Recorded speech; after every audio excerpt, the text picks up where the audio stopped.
तो इस सत्र की हम शुरुआत कर रहे हैं और जैसा सोनल ने बताया कि फरीदाबाद की पहचान क्या थी और फिर अलग सेगमेंट की मांग, और मैं भूल गया था लेकिन सोनल ने याद दिला दिया है बड़खल झील का।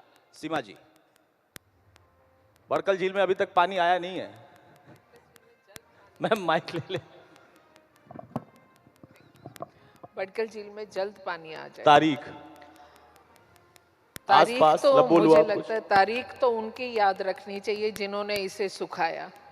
हम तारीख नहीं, हम काम करके देंगे। और जो काम बड़खल झील का है वो लगभग 70% कंप्लीट हो चुका है। बड़ी बात है भाई, जोरदार तालियां। देखिए 70% का मतलब है कि वो तारीख जल्द आएगी। और सीमा जी, जब भी हम किसी भी मंच पर मिलते हैं तो मैं इनसे हर बार ये सवाल पूछता हूं, हर बार इनका कॉन्फिडेंस मैं देखता हूं, और अब इस बार भी जब मैंने देखा तो उसमें बढ़ोतरी दिखाई दे रही है और उन्होंने बता दिया 70%। लेकिन सिंगला साहब, जैसे ही मैंने बड़खल झील पूछा बहुत तेजी से आप हंसे। 70% काम पूरा हो गया भाई, पानी आ जाएगा, बोट चलेगी उसमें। नहीं, मैं तो ये कहना चाहूँगा कि सीमा त्रिखा जी मेरी बड़ी बहन है और राजनीति में झूठ चलता ही है, उनकी गलती नहीं है। मतलब आप लोग भी झूठ बोलते थे। करीब 6 साल हो गए हैं, 6.5 साल हो गए हैं, पानी अभी तक आया नहीं है। लेकिन बहन जी कह रही है तो उम्मीद रखते हैं आगे आ जाएगा। मतलब एक बात तो आपने ईमानदारी से माना, आपकी ईमानदारी का मैं कायल हो गया कि राजनीति में झूठ चलता है। जी, तो सीमा जी ने एक लेकिन बात तो सच बोली थी ना कि वो लोग तारीखें याद रखें जिन्होंने सुखाई थी। सर इतना भी नहीं कि बड़खल झील के अंदर आज 6.5 साल हो गए, अभी तक पानी नहीं पहुंचा पाए। चलो अभी इनके और हैं 2, 2.5 साल, 3 साल इंतजार करेंगे कि बहन जी पानी लाएंगे तो इनका धन्यवाद करेंगे। सीमा जी, आदरणीय मनोहर लाल जी और झूठ दोनों अलग अलग मोड़ हैं। और जो हमने कहा वो हमने किया।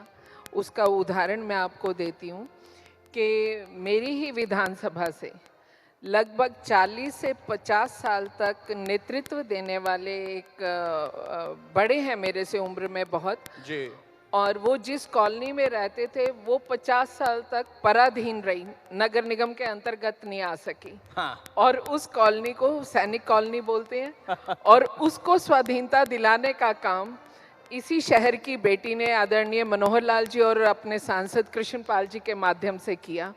और ऐसे ही मैं इस चीज़ का दावा करती हूँ कि जो बड़खल झील की बात है वो सिर्फ सीमा की बात नहीं है या झील की बात नहीं है, वो फरीदाबाद नहीं, हरियाणा नहीं, आप किसी दूसरे शहर में भी पूछेंगे तो हमारी पहचान झील की और उसकी है। लेकिन 6 साल में निरंतर हर दिन उसके लिए प्रयास हुए हैं और जो 25 साल उसे सूखे हुए हो गए थे, अगर फरीदाबाद की जनता यहाँ से बीजेपी को मौका ना देती तो मुझे एक टेलीविजन के चैनल से ये कहते हुए कहीं पर भी संकोच नहीं हो रहा, वहाँ पर भी फ्लैट बने हुए मिलते आपको। झील पर फ्लैट हो जाते और झील फ्लैट हो जाती। वैसे मुझे विश्वास है सीमा जी, जब आप सरस्वती का पानी खोज सकती हैं तो झील में पानी आएगा। 70% काम पूरा हो गया है। डीसी साहब, अब हम अपने विषय पर आ जाते हैं।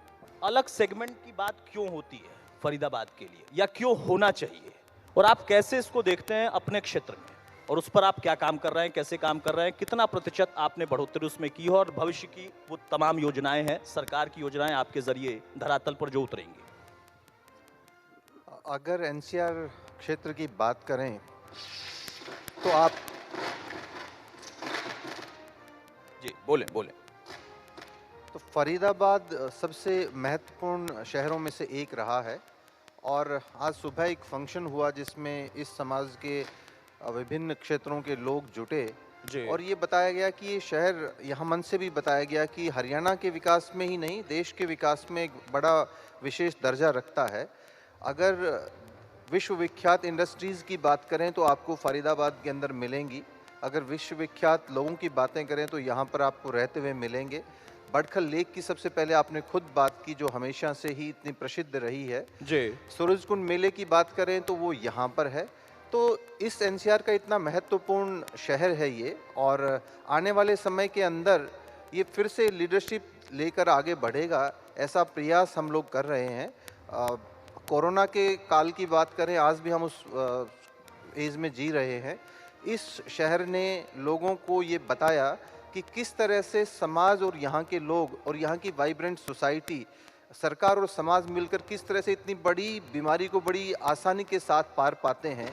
ना केवल हरियाणा के अंदर बल्कि भारत सरकार के लेवल के ऊपर भी इस तरह की अप्रीहेंशंस थी कि जिस तरह के लोग यहाँ पर हैं, जी। इतनी यहाँ पर डेंसिटी है, स्लम्स हैं, तो बहुत सारी प्रॉब्लम्स आ सकती हैं। और इतने बड़े लेवल पर यहाँ पर लोग रह रहे थे, जो मजदूर थे, जिन्होंने वापस जाना था, उनको हैंडल करने की बात थी। तो फरीदाबाद एक वाइब्रेंट सोसाइटी है, लोगों के अंदर इतना अपनापन है यहाँ पर। जी। ना केवल इसका पुराना इतिहास अगर देखें तो वो गौरवमयी रहा है, बल्कि आने वाले समय के अंदर ये एक बहुत महत्वपूर्ण भूमिका अदा करेगा, ऐसा मेरा विश्वास है। चलिए, आपका विश्वास है तो मैं भी इस पर विश्वास करूंगा। आप जैसे अधिकारी बहुत मेहनत से काम कर रहे हैं। आपने जैसा जिक्र किया मजदूरों का, देखिए फरीदाबाद के लोग, शहर के लोग, ग्रामीण अंचल के लोग, ये तो यहाँ के हैं, लेकिन एक बड़ा तबका, क्योंकि औद्योगिक शहर, तो बड़ा तबका जो कि यहाँ पर था, वो तमाम पलायन करने पर मजबूर हुए या फिर उनको अब वापस लाने की कवायद है कोरोना काल के बाद। उसको लेकर किस तरीके की प्लानिंग चल रही है? और वहां पर जब हम सेगमेंट की बात करते हैं कि अलग सेगमेंट फरीदाबाद के लिए क्यों, क्योंकि हम भी देखिए अब मेट्रो न्यूज के नाम से एक अलग बुलेटिन उसके लिए ला रहे हैं, इस वजह से इस अधिवेशन के जरिए हम उसका आगाज आज करेंगे। तो उनके लौटने के बाद वो जो चुनौतियां हमने देखी, जिस तरीके की अचानक से आई परेशानियां हमने देखी, फिर आप लोगों का भी ध्यान गया कि नहीं, इस पर भी हमें पैरेलली सोचना चाहिए, क्योंकि आपदा कृत्रिम या दैवीय कभी भी आ सकती है और हम उसके लिए तैयार नहीं रहते।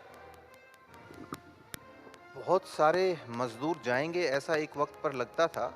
मैं इस बात के लिए भी फरीदाबाद की इंडस्ट्रीज के जो लीडर्स हैं जी। उनको इस बात के लिए बधाई देना चाहूँगा कि उन्होंने अपने लोगों को विशेष ख्याल रखा। और जब काम नहीं था, इंडस्ट्रीज बंद थी और ये लगता था कि इनको भगवान भरोसे छोड़ दिया जाएगा, तब ना केवल इंडस्ट्रीज ने अपने अपने वर्कर्स का ख्याल रखा, बल्कि इस शहर के अन्य लोगों ने भी सामने आकर उन लोगों की दिन प्रतिदिन की ज़रूरतों का ख्याल रखा। और इसका नतीजा ये हुआ कि हमारे पास में 1.25 लाख लोगों ने पोर्टल के ऊपर अप्लाई किया था और उसमें से कुछ हज़ार लोग ही यहाँ से गए।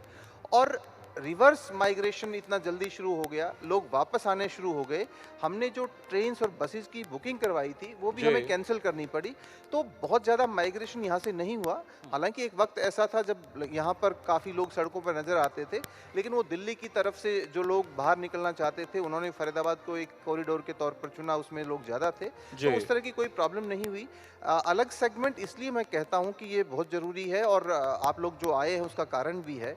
एक तो ये जो कल्चर की जो मैं बात करता था, जी, जी। आज सुबह जो फंक्शन में बता रहा हूँ आपको, और इस पूरे लगभग 1.25 साल मुझे यहाँ पे काम करते हुए हो गया है, यहाँ पर किसी भी वर्ग के लोग हों, धर्म के, समाज के, संप्रदाय के, राजनीतिक दलों के, जी। जब बात स्टेट की आती है, जब बात डिस्ट्रिक्ट की आती है, तो वो इन सब चीज़ों से ऊपर उठकर काम करते हैं। ये अपने आप में बहुत और बड़ी बात है। ये बहुत अलग और यूनिक पहचान है फरीदाबाद की। आज भी आप देखिए, अलग अलग बातें बोलेंगे लोग, लेकिन जब बात इंटरेस्ट की आएगी, कॉमन इंटरेस्ट की आएगी, तो इनसे बेहतर लोग नहीं हैं जो आपके साथ आके खड़े होंगे और जो देश और समाज के विकास के अंदर अपना योगदान देने के लिए तैयार होते हैं। तो मैं, जैसा कि पहले भी मैंने कहा, बहुत वाइब्रेंट सोसाइटी है, बहुत डेडिकेटेड लोग हैं और स्वार्थ से ऊपर हटकर देश और समाज के लिए काम देखिए, करने वाले स्वार्थ लोग से ऊपर हटकर अगर ऊपर उठकर कोई काम किया जाए तो उसका जिक्र ऐसे ही इसी मंच से या ऐसे मंचों से होता रहा है, होगा और ये लाजमी है। सीमा जी, जैसा आपने पहला जिक्र किया और सिन्हा साहब ने भी यहाँ पर कहा अपनी तरफ से कि वाकई कुछ चीजें हैं थोड़ी बहुत राजनीति में चलती है, लेकिन अगर अब हम फरीदाबाद को फोकस करके करें तो आपका भी दायित्व है, सिंगला साहब का भी दायित्व है। किस तरीके से आपको लगता है खुद आपको एक मौका मिला, जिसका आपने भी थोड़ी देर पहले कुछ बोला था कि धरती की बेटी को मौका मिला और नेतृत्व ने मौका दिया तो करके दिखाया। फरीदाबाद में बहुत पोटेंशियल है, क्या लगता है आपको, क्या कुछ और अलग सेगमेंट होना चाहिए इसमें, जिसको लेकर आप लोग भी सोच रहे हैं, विचार कर रहे हैं, जैसा हमारे मन में विचार आया कि हमें न्यूज़ एक अलग से चलानी चाहिए, मेट्रो न्यूज़ चलानी चाहिए? मैं आपकी जानकारी में एक बात लाना चाहती हूँ कि 2014 में जनता ने ये सेवा का मौका हमें दिया जी। और फरीदाबाद की धरती ऐसी धरती है, जैसा कि हमारे डीसी साहब यशपाल जी बोल रहे हैं, कि यहाँ के लोगों ने दर्द महसूस किया है। जी जी। इसलिए देश में, दुनिया में कुछ भी चलता रहे, उसका कुप्रभाव हमारे शहर पर नहीं पड़ता, कहीं लड़ाई झगड़ा नहीं होता। उसका मैं सबसे बड़ा जो कहते हैं क्रेडिट उस समय को देना चाहती हूँ, उन जी। अपने एंसेस्टर्स को देना चाहती हूँ जो इस शहर के हैं, जो पाकिस्तान से कत्लेआम की रात को यहाँ शिफ्ट हुए थे। जी जी और उन्हीं की मेहनत से फरीदाबाद जो था वो एशिया का नंबर 1 इंडस्ट्रियल टाउन बना। जी बहुत मेहनत करी यहाँ के लोगों ने, और जो भी सरकार आई उसने मदद करी। लेकिन जब 2014 में हमें ये मिला जो एशिया का नंबर 1 इंडस्ट्रियल टाउन था, जी। कितनी हैरानी की बात है कि वहाँ के लोग बेचारे अपना पासपोर्ट बनाने के लिए दिल्ली और गुड़गांव दौड़ा करते थे। सिंगला साहब की पार्टी जिम्मेदार थी क्या? बातों में आप और वो जो हमारा आज मैं बड़े गर्व से, हर नारी मैं सोचती हूँ बहुत गर्व से आदरणीय बोलूँगी, स्वर्गीय हो नहीं सकती, श्रीमती सुषमा स्वराज जी। जी उस भटकल विकास रैली पर हमारे द्वारा मांग रखी गई। आदरणीय मनोहर लाल जी मुख्यमंत्री जी ने, कृष्णपाल जी हमारे सांसद जी ने, माननीय सुषमा स्वराज जी के माध्यम से हमें यहाँ पर एक पहली बार इतने सालों का इतना विशिष्ट शहर, जी और 2014 की 15 की रैली की मांग में हमें यहाँ एक जिसे बोलते हैं कि वो मिला पासपोर्ट ऑफिस। जी मैं शिक्षिका रही हूँ और मेरा दर्द बच्चों से और पढ़ाई से बहुत रहता है। बिल्कुल बिल्कुल। मेरे को दिल में बहुत एक तमन्ना थी कि हमारे शहर में हमारी अपनी सरकारी यूनिवर्सिटी होनी चाहिए, एक ऐसी व्यवस्था होनी चाहिए। जी और हमने माननीय मुख्यमंत्री जी से तभी 15 में मांग रखी, और इतना हमारे को उन्होंने दिल से तोहफा दिया जी कि भारत की इकलौती स्किल डेवलपमेंट यूनिवर्सिटी फरीदाबाद में भटकल को दी गई। लेकिन दुधोला गांव की पंचायत का धन्यवाद करना चाहती हूँ कि उन्होंने जी। 82 एकड़ जमीन सरकार को दान में दी, तो वो तालियां भाई। उनको, हाँ देखिए, वो उनको हमने शिफ्ट करी।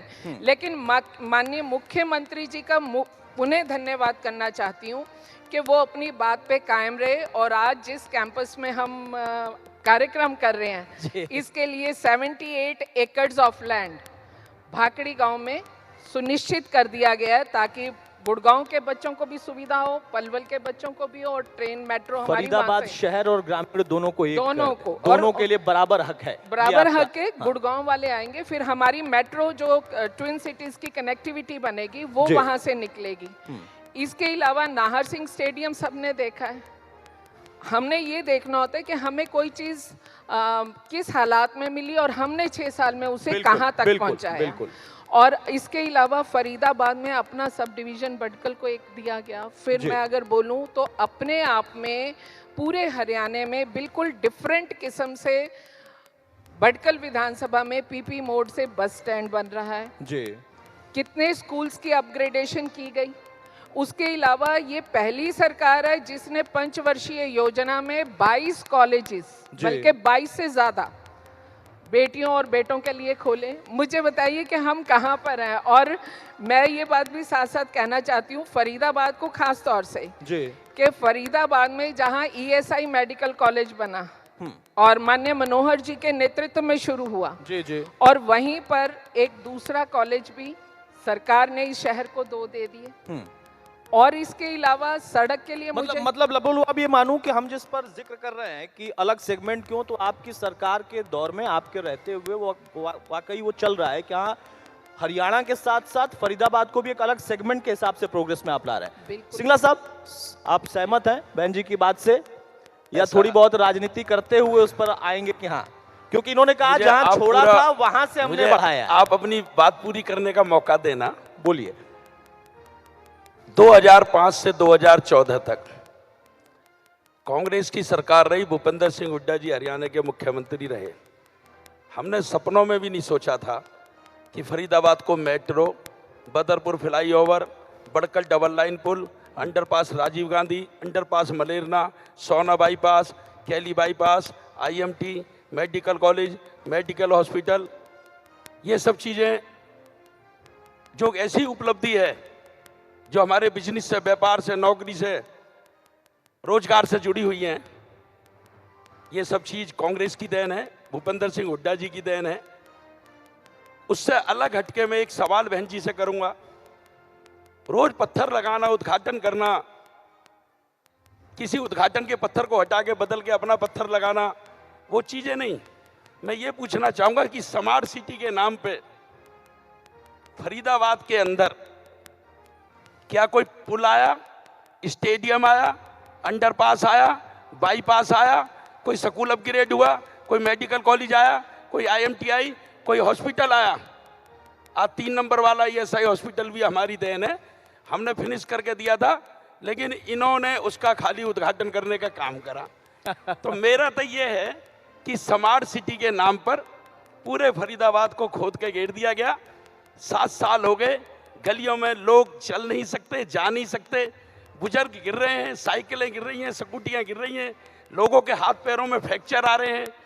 मुझे बहन जी सिर्फ 3 चीज ऐसी बता दें स्मार्ट सिटी के नाम पे, नाली, सड़क, सीवरेज, पानी, जो मूलभूत सुविधाएं, ये स्मार्ट सिटी के अंदर नहीं आती। रेन्यूअल योजना भी हम लोग लाए थे, ठीक है जी जी। मुझे बहन जी ये बताएं कि कोई स्मार्ट सिटी के नाम पे कोई कॉलेज अपग्रेड हुआ हो, स्कूल कॉलेज आया हो, मेडिकल हॉस्पिटल आया हो, IMTI हो, ट्रांसपोर्ट नगर आया हो, ठीक है, जल्दी से पुल आया हो, जान ही लेते हैं, बाईपास समय आया हो। थोड़ा कम है, देखिए। मेरा ये सवाल सीमा है। जी छोटा सा जवाब दीजिए, फिर मैं DC साहब के पास जाऊँ। सिंगला जी को मैं बहुत इज्जत के साथ बताना चाहूँगी कि जैसे इन्होंने अभी मेट्रो की बात करी कि हुड्डा साहब की देन है, मैं इनकी बात से इसलिए सहमति आधी प्रकट करती हूँ, आधी सहमति इसलिए प्रकट करना चाहती हूँ कि डेवलपमेंट हमेशा रिले रेस होती है। बिल्कुल। अगर आप ऐसे क्रेडिट देंगे तो ये क्रेडिट स्वर्गीय अटल बिहारी वाजपेयी जी के पास जाता है, और अगर इनकी भाषा पे मैं चलूं तो आज के जितने संसार में जीव घूम रहे हैं उनका क्रेडिट आपके पास नहीं है, वो आदम और हवा के पास जाता है। तो इसलिए जो काम जिस व्यक्ति ने किया, आपके पास पूरा समय 10 साल का था, जो आप 10 साल निरंतर आदरणीय हुड्डा साहब के और उससे पहले के देश की आज़ादी के बाद के 70 साल में नहीं कर पाए, वो काम आदरणीय मोदी जी, आदरणीय मनोहर लाल जी ने 6 साल में कैसे कर दिया। मनोहर लाल जी ने कैसे ये काम कर दिया कि जो 2-2 लाख रुपए लेकर के टीचर्स की ट्रांसफर होती थी, आज वो एक बटन दबाने से पूरे हरियाणा में टीचर बदल जाते हैं। इस चीज़ का जवाब कहीं नहीं है। हम आए थे व्यवस्था बदलने के लिए, करप्शन को दूर करने के लिए, और मैं इस मंच से ये भी कहती हूँ कि हमने 100% करप्शन दूर नहीं किया है, क्योंकि दूसरे कीटाणु जीवाणुओं को भी चलने का मौका मिलता रहता है, इधर उधर से निकलते रहते हैं। तो वो जो चीज़ें हैं वो समय काल और परिस्थिति के अनुसार, अगर देखिए समय होगा सरसों का तो सरसों की खेती ही बढ़ेगी, अगर समय होगा बाजरा का तो बाजरा बढ़ेगा। इसी प्रकार इस समय बीजेपी का समय चल रहा है, इसलिए आप ही लोग बढ़ रहे हैं। नहीं, बीजेपी का समय नहीं चल रहा, सत्य और असत्य की लड़ाई में सत्य का समय चल रहा है। अच्छा, संघर्ष, और जिसे कहते हैं कि भाई आपने सुर असुरों की लड़ाई के बाद अब सत्य और असत्य की लड़ाई का सुर दौर असुरों में है। नहीं, सत्य और असत्य की लेकिन लड़ाई अगर है, कोई भी इसमें राजनीतिक सत्य पार्टी विजय जब ये कहती है सीमा जी कि सृष्टि की रचना तो हमने ही की है, तो मैं नहीं मान सकता। सृष्टि की रचना ब्रह्मा ने की, क्योंकि मैं हिंदू धर्म का हूँ। बिल्कुल। तो सृष्टि की रचना के बाद पार्टियों ने अपना अपना योगदान दिया है। पहले इनकी पार्टी को मौका मिला, इन्होंने यही योगदान बात- दिया, और आपने बड़ी अच्छी बात कही कि उसके बाद हमें मिला तो हमने उसको आगे बढ़ाया है। ये बात आप भी सिंगला साहब मानिए, ऐसा नहीं है कि सारा गड्ढा ही खोद दिया है। अब ऐसा आऊंगा है। सर, आऊंगा आपके पास सिंगला साहब। डीसी साहब देखिए, राजनीति करने वाले तो घूम फिर कर जाएंगे, उस पर उनका कर्तव्य है, धर्म है, उनके लिए हम कोई कुछ कर भी नहीं सकते, उनका काम है वो करे। लेकिन एक अधिकारी के तौर पर आप लोगों के सामने कई तरह की चुनौतियां आती हैं। अब हम फरीदाबाद की बात करें तो सिर्फ हमारे जहन में आता, अच्छा फरीदाबाद एक शहर है, स्मार्ट है कि नहीं है ये आपस में लोग तय कर लेते हैं, लेकिन आप लोगों को उसको स्मार्ट करना है, आप लोगों की जिम्मेदारी है। लेकिन उसके साथ साथ वो ग्रामीण अंचल भी तो है, वो अपने आप में क्यों छूट जाता है, उसके लिए पैरेलली कितना स्मार्टनेस के साथ योजनाएं चल रही हैं और जो धरातल पर दिखना शुरू हो जाएंगी या दिख चुकी हैं, एक दो आप अगर गिनाएं तो। देखिए, सरकार ने जब स्मार्ट सिटी परियोजना शुरू की थी तो फरीदाबाद अलग सेगमेंट है, इसका महत्व इतना है कि उनको पहले फेज़ के अंदर जो सिटीज़ सेलेक्ट हुए थे उसमें से फरीदाबाद सेलेक्ट हुआ, और इसको स्मार्ट सिटी बनाने का प्रयास लगातार जारी है। शहर के अंदर बड़े प्रोजेक्ट्स की अगर हम बात करें तो कुछ आप लोगों ने नाम लिए हैं जी। इसके अलावा इस शहर को नोएडा से सीमलेसली जोड़ने के लिए फ्लाईओवर्स का काम चल रहा है, जिसकी इसकी कनेक्टिविटी बेहतर होगी और ये उसका एक हिस्सा बनेगा। इसके अलावा मेडिकल साइड के अंदर अमृता हॉस्पिटल एक बहुत बड़ा हॉस्पिटल आ रहा है, जो कि नॉर्थ इंडिया का सबसे बड़ा हॉस्पिटल होगा और शायद 3,500 करोड़ से ज़्यादा का बड़ा वो प्रोजेक्ट है।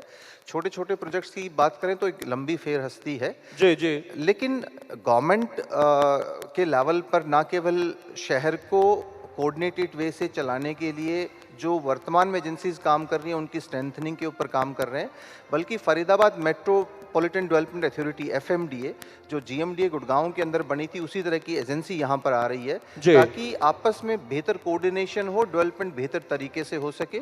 ये ना केवल उसके अंदर शहरी क्षेत्र शामिल होगा बल्कि ग्रामीण अंचल भी उसके अंदर आएगा जी।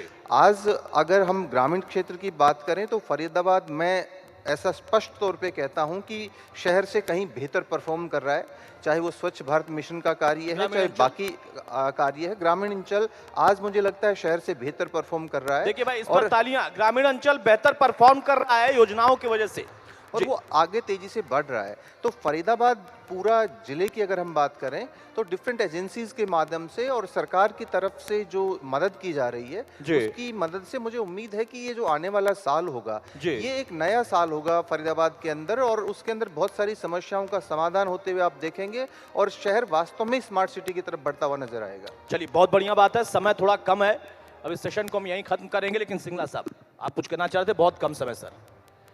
मैं इस मंच पर आपका, DC साहब का, बहन सीमा तिरखा जी का धन्यवाद भी करूंगा। मंच पर हम लोग इकट्ठे हुए आप लोगों की वजह से, इंडिया न्यूज़ की पूरी टीम का भी धन्यवाद करूंगा। और इतना ही कहना चाहूँगा, बहन जी से एक मेरी डिमांड है कि शहर फरीदाबाद की जो सड़कें हैं इस वक्त ऐसे खुदी पड़ी है कि व्यापारी जो मीटिंग करते हैं वो कहते हैं क्यों ना दुकानें बंद करके यहाँ गेहूँ और चावल वो लें, जिससे कुछ तो पैदावार हो जाएगी।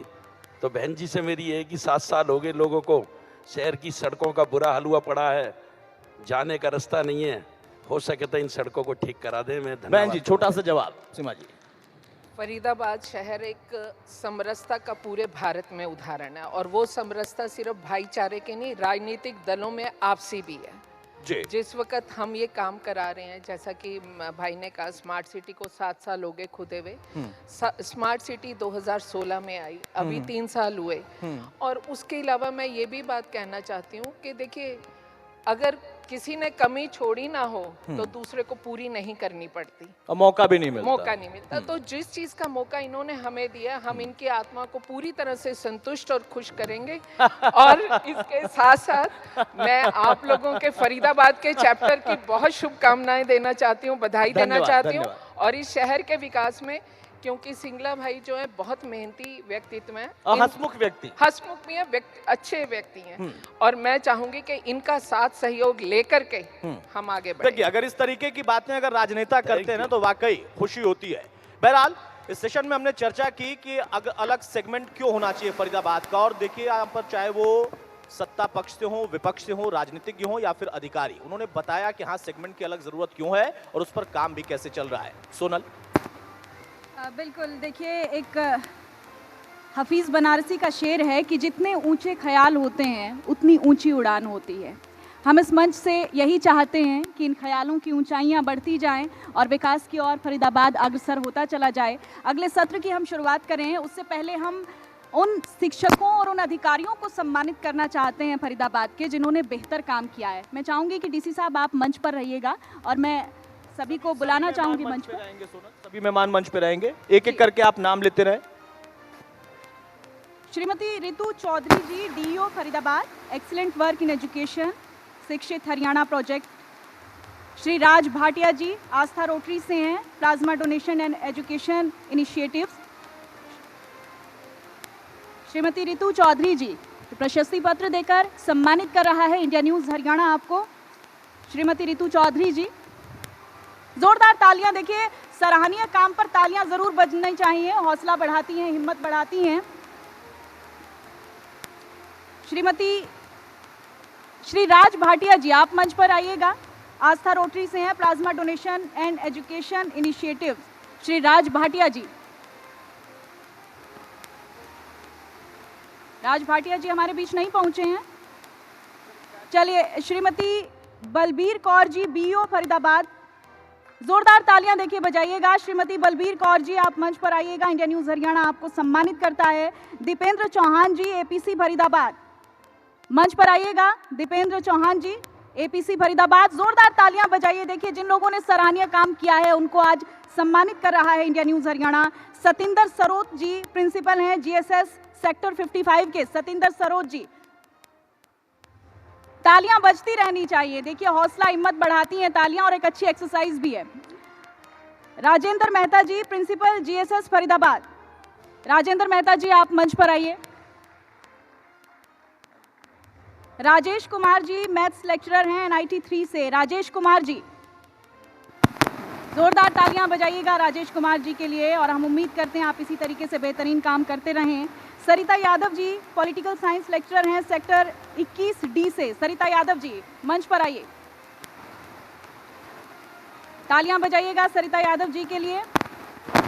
ललित जी हैं स्टार टीचर हैं, अच्छा काम कर रहे हैं अपने शिक्षा के क्षेत्र में, इसलिए इनके नाम के आगे स्टार टीचर लिखा है। ललित जी। राजरानी जी आपका भी स्वागत है इस मंच पर। इंडिया न्यूज हरियाणा आपको सम्मानित करता है। राजरानी जी।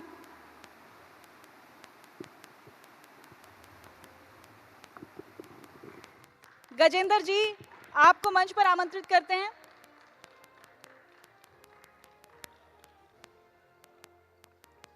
जोरदार तालियां बजाइएगा। देखिए मंच पर जो भी लोग आ रहे हैं उनकी हौसला अफजाई बहुत जरूरी है।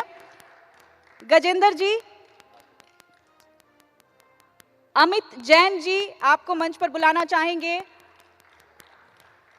तो शिक्षा के क्षेत्र में जो लोग सराहनीय काम कर रहे हैं ये वो नाम हैं। हरबीर जी आपको मंच पर आमंत्रित करते हैं। हरबीर जी का भी जोरदार तालियों से स्वागत कीजिएगा। सरोज बालाजी। सरोज बालाजी को मंच पर आमंत्रित करते हैं। शिक्षा के क्षेत्र में सराहनीय काम करने के लिए इंडिया न्यूज हरियाणा आपको सम्मानित करता है सरोज बालाजी। विक्रम सिंह जी आप मंच पर आइएगा।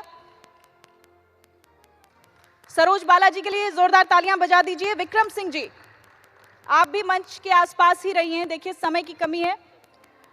सुषमा जी आपको मंच पर आमंत्रित करते हैं शिक्षा के क्षेत्र में सराहनीय काम करने के लिए। जोरदार तालियां एक बार सुषमा जी के लिए बजा दीजिए। मंजू जी आपको भी मंच पर आमंत्रित करते हैं। मंजू जी को भी शिक्षा के क्षेत्र में सराहनीय काम के लिए इंडिया न्यूज हरियाणा सम्मानित करता है। रेणु जी आप भी मंच पर आइएगा। चित्रा जी आपको भी सराहनीय काम के लिए बधाई। मंजू जी का भी स्वागत कीजिएगा।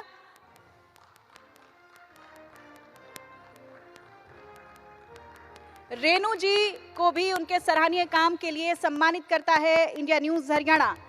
चित्रा जी आपको भी मंच पर आमंत्रित करना चाहेंगे।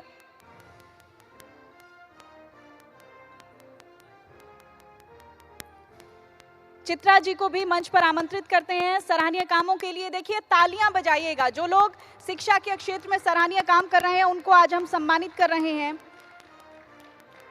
वी सपोर्ट फाउंडेशन से राकेश वशिष्ठ और अभिषेक वशिष्ठ को भी हम मंच पर आमंत्रित करते हैं। वी सपोर्ट फाउंडेशन से हैं राकेश वशिष्ठ और अभिषेक वशिष्ठ जी, मंच पर पहुंचिएगा। आपको भी आपके सराहनीय कामों के लिए बधाई और बहुत सारी प्रशंसा।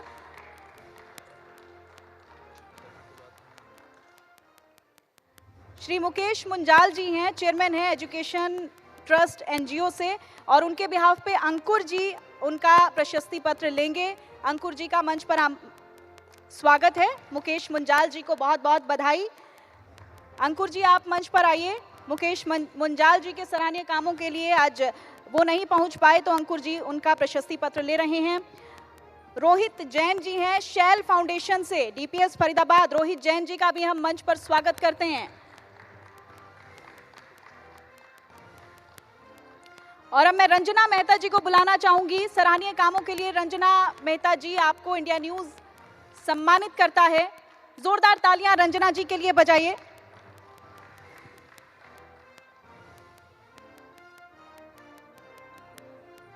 रोहित जैन जी हैं शैल फाउंडेशन से, डीपीएस फरीदाबाद से। सीए तरुण गुप्ता जी हैं, उनको इंडिया न्यूज हरियाणा सम्मानित करता है। सीए तरुण गुप्ता जी आप मंच पर आइए। श्री अभय कुमार सिंह हैं सीएमडी फ्रॉम एनएचपीसी फरीदाबाद, शिक्षित हरियाणा के लिए, और उनके बिहाफ पर लेंगे आर.के. अग्रवाल जी उनका प्रशस्ति पत्र लेंगे। जोरदार तालियां एक बार बजा दीजिए आर.के. अग्रवाल जी के लिए भी और अभय कुमार सिंह सीएमडी हैं एनएचपीसी के, उनके लिए भी। महाप्रबंधक एनटीपीसी फरीदाबाद शिक्षित हरियाणा के को भी हम मंच पर आमंत्रित करेंगे और उनके बिहाफ पर लेंगे एजीएम रजनीश खेतान जी उनका प्रशस्ति पत्र। प्राची जी आएंगी कलेक्ट करने के लिए। एजीएम रजनीश खेतान जी और प्राची जी को हम मंच पर आमंत्रित करते हैं। तो जोरदार तालियां देखिए बजाइए। फरीदाबाद के क्षेत्र में जिन लोगों ने बेहतरीन सराहनीय काम किया है शिक्षा के क्षेत्र में या फिर अन्य क्षेत्रों में, उनको इंडिया न्यूज हरियाणा सम्मानित करता है। और एक छोटे से ब्रेक के लिए हम यहां पर रुकेंगे, जल्द अपने अगले सत्र की ओर आगे बढ़ेंगे। Health partner SSB Heart and Multi Speciality Hospital, Care with Compassion. Real estate partner Advitya Homes, आपके सपनों का पता। Omex Builder, turning dreams into reality. Venue partner JC Bose University of Science and Technology.